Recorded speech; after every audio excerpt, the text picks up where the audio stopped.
So day 26 is empowered communication. Empowered communication. Let's talk about assertiveness. Yep, let's talk about assertiveness. Assertiveness is the ability to express your needs, boundaries, and feelings clearly without aggression or apology. How many of you guys feel that every time you have a need or you want to do something, thank you so much for the heart, you want to do something, or you need to speak a thing to someone, or you need to just get something out, you feel like you have to overly explain. When you tell someone no, you say no. You don't just say no because no is period. Ask you for something and they tell you to do something for them, right? And you say yes, even if it's a but, or if it's not going to be at this time. What do they tell you? Oh, don't worry about it. Take your time. As long as you said yes, period. So the same way with no. Why are you explaining to someone? Why are you apologizing to someone? Or why are you getting angry when a lot of, you don't have to say it with aggression. You just say no. It's simple. No. Now, if they keep on asking, a toddler can understand the word no. That's why immediately they say no. You say no, they fall out. They do everything else because they know no has a period behind it. So why don't an adult know there's a period behind it? You don't have to explain anything to anyone. So assertiveness is the ability to express your needs, boundaries, and feelings clearly without aggression or apology. You said what you said. Stand on business. It sits between silence and hostility. Look at that. That's that fine line. Between about to happen. Which way are you going to lean in? How are you going to approach it? Well, I'll tell you how to approach it. Right? We're not even going to say silent. I wouldn't even say silent. Definitely not hostile. What we're going to do is respond. We're not going to react. React is hostility and silence. Silence is you're playing yourself small by allowing people to talk over you and do whatever. Responding is you identify what it is. You know something needs to be said. You take the time to observe and acknowledge what it is. And then you respond accordingly. And okay, I see where you're going with this. I understand this is how you feel. But I still said no. Or I'm not going to be able to do that at this time. Or I'm not going to talk to you while you're talking like that. You and I can't have a conversation because I don't want to, in that fine line, being aggressive, hostile. You're not allowing anybody to take you anywhere you don't want to go. When you showed up today, you didn't show up in a hostile attitude. So why are you going to allow someone else to take you down a hostile pathway? No. Now, it honors both self-respect and respect for others. When you know how to check your assertiveness, know how to do it properly, yourself properly. It honors both your self-respect and respect for others. So the unhealed version of me, oh, I'm cussing you slap out. Oh, baby, don't even try it. Don't come up. I'm cussing you slap out. Matter of fact, I'm going to cuss you out and I'm about to get out my seat. Oh, and if I'm out my seat, that means, hey. And if the police show up, then, hey, they came for a reason. That's how I was. Now, I'm not getting out my seat. I'm not going to express myself in a hostile way because I'm not going to be in situations that I have to be hostile. And then the people that's bringing the smoke, then I'm going to let them rage bait themselves and I'm going to go out the other way. I'm not even, at one point I was trying to learn how to take the high road, like, okay, and not pop off. I don't even take the high road no more. I don't take a low road. I just keep going forward. Matter of fact, the same way I walked in this door, I'm going to walk back out this door.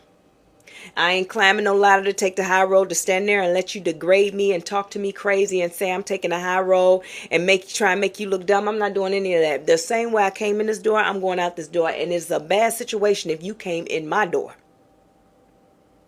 Okay? You ain't even going to make it. You ain't going to make it in the door, to the door. Because I play zero games. Zero tolerance. That's it. Okay? It sounds calm, direct, and grounded. I said what I said. I'm standing on business, and there's nothing that's going to shake me. Is there anything else that you need to talk about? Because that conversation is done. Being assertive doesn't mean being harsh. It means being honest and self-led. Self-led. Each time you practice assertive, trust in your own voice. You strengthen trust in your own voice. Assertive is honest, not aggressive. Remember that. So 2, emotional honesty means what? Emotional honesty means telling the truth about what you're feeling, first to yourself, then to others, without minimizing or masking it. Emotional honesty means telling the truth about what you're feeling. And we talked about that in day 25. We talked about that, being able to have a vulnerable conversation, being honest and straight up, right up front. I think with a lot of friendships and relationships, that should be the number one thing, because if you're honest about what your intent is, then you probably can get a better outcome. If you came in, hey, I don't want to be, let's use friendship. I don't want to really be a friend of yours. I just need you to teach me this. Or I just need some help with this. But we're not going to establish anything else. Then guess what? That person will probably more than likely be willing to help you, because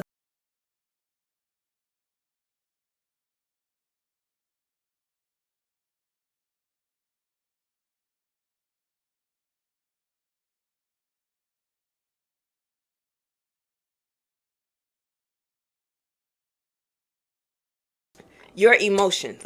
You guys operate in your secondary emotion, which is the survival, which is your daddy told you never to cry. So what am I supposed to do when I feel these feelings? Fight. Get angry. Secondary emotions. Skipped over first the primary emotions. What do I do with these feelings? Is hurt. Okay. First one is go cry.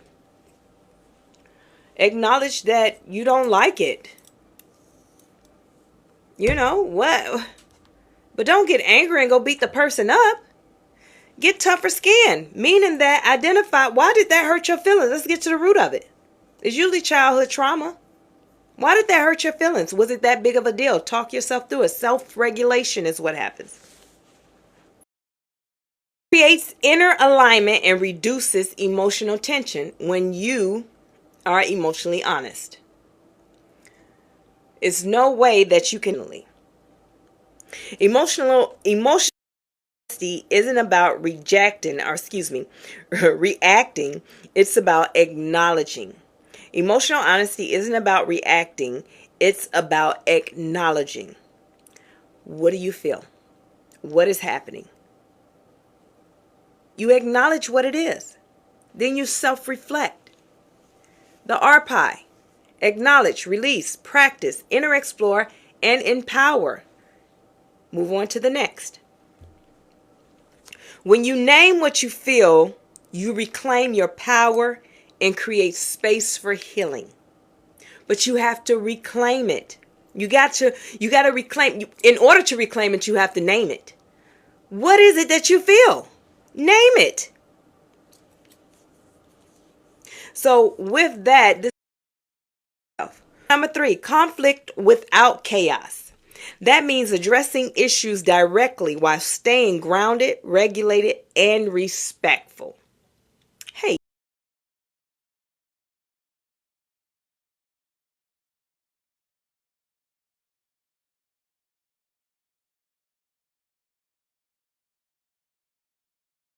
So yes, means addressing issues directly while staying grounded, regulated, and respectful.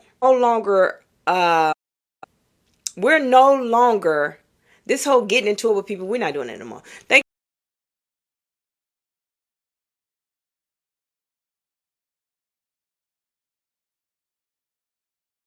We're no longer fighting with anybody. There's no reason to fight.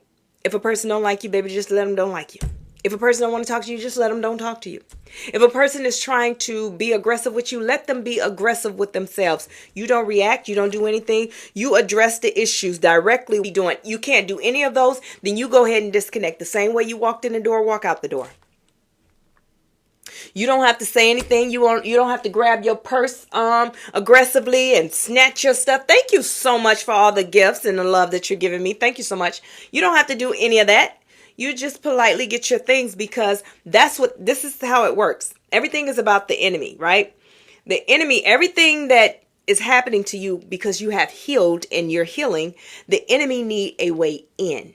And he can't get a way in if you got your gate closed. If you are not grounded, regulated, and respectful. The moment that you are not, then what happens is he has a way in. The whole job of the enemy, he's doing his job, is to disrupt everything that you got going on. Thank you for the live. Thank you for the gifts. Thank you for the populars. Thank you for everything.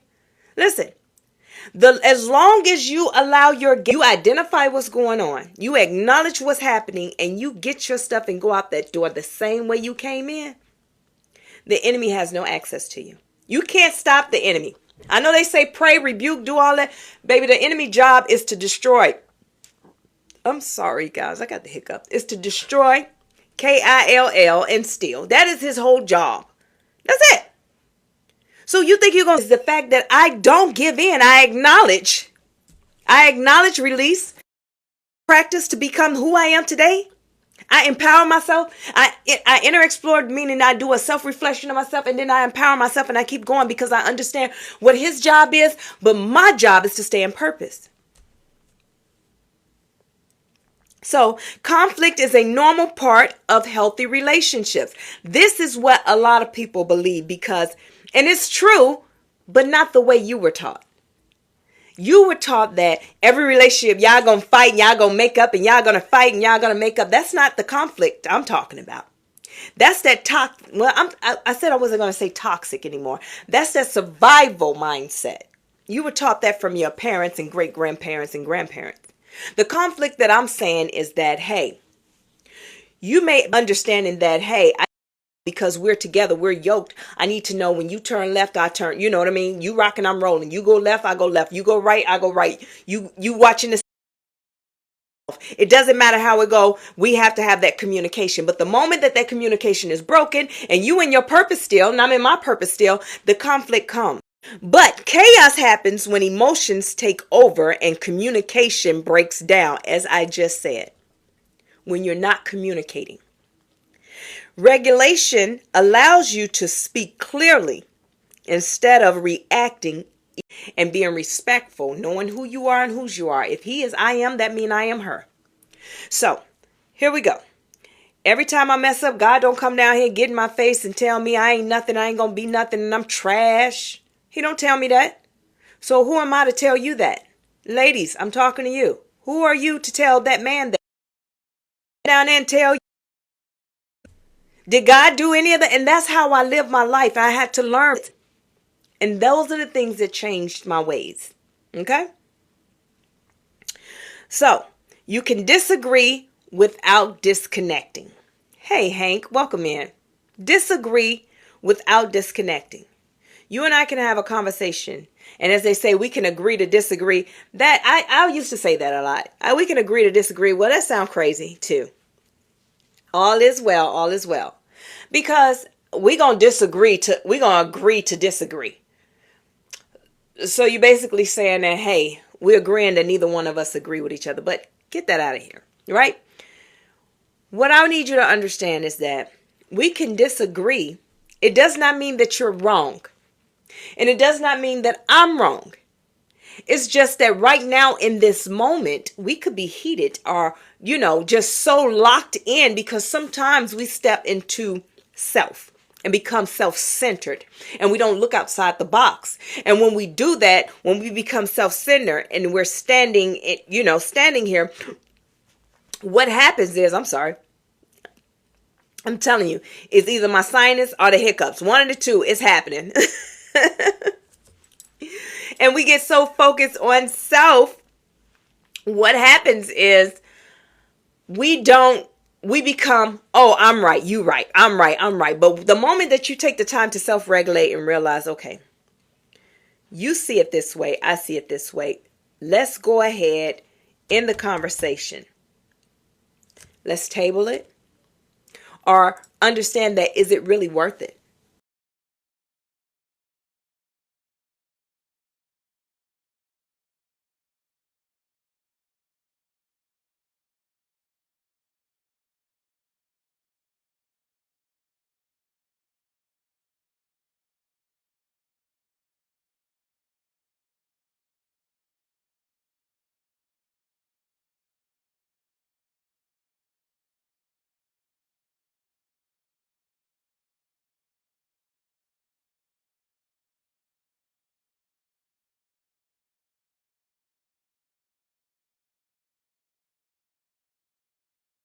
So I want you to remember this: with conflict without chaos, whenever you're feeling a type of way, thank you for the shares. Whenever you're feeling a type of way, or whenever you're thinking of something in a different way, I want you to look at it. You don't have to you don't have to explode to be heard. You do not have to prove your value to anyone just to be heard. It's all right. Now your declaration. My voice matters. That's it. Simple, period. My voice matters. Tabletop talk. Let's talk about that. We all know what the environment. So let's talk about it. So I'm going to give you two questions. Your voice deserves space. Bring that to the table. What do you deserve space? Or you can tell them from your experience. My voice deserved space. For me, it deserved some space. I had to take my voice out of the low vibration and I had to put it into the higher vibration. I had to make my voice match my inner, mental, and the physical. And I had to make everything match, right? And so it needed this space so I can speak, because I couldn't speak in the low vibration. And then conflict without chaos. From words or from actions, because the world said that's how you got to love somebody, from words and action. No, I became love. So when I tell you I love you, that means that I'm coming into your life bringing joy and peace. I'm coming into your life to elevate you. And I'm not talking about let me upgrade you. No, I'm talking about to elevate you so you can see the best within yourself. So you can understand. So when I say I love you, that's where I'm coming from, because you have to become love. Yeah, didn't know that, huh? You have to become love. Love is the highest gift of all. Love is God. The kingdom of God is within you. So if the kingdom of God is within me, God is love, then I have to become that. So when I come into your life, I'm bringing all of that.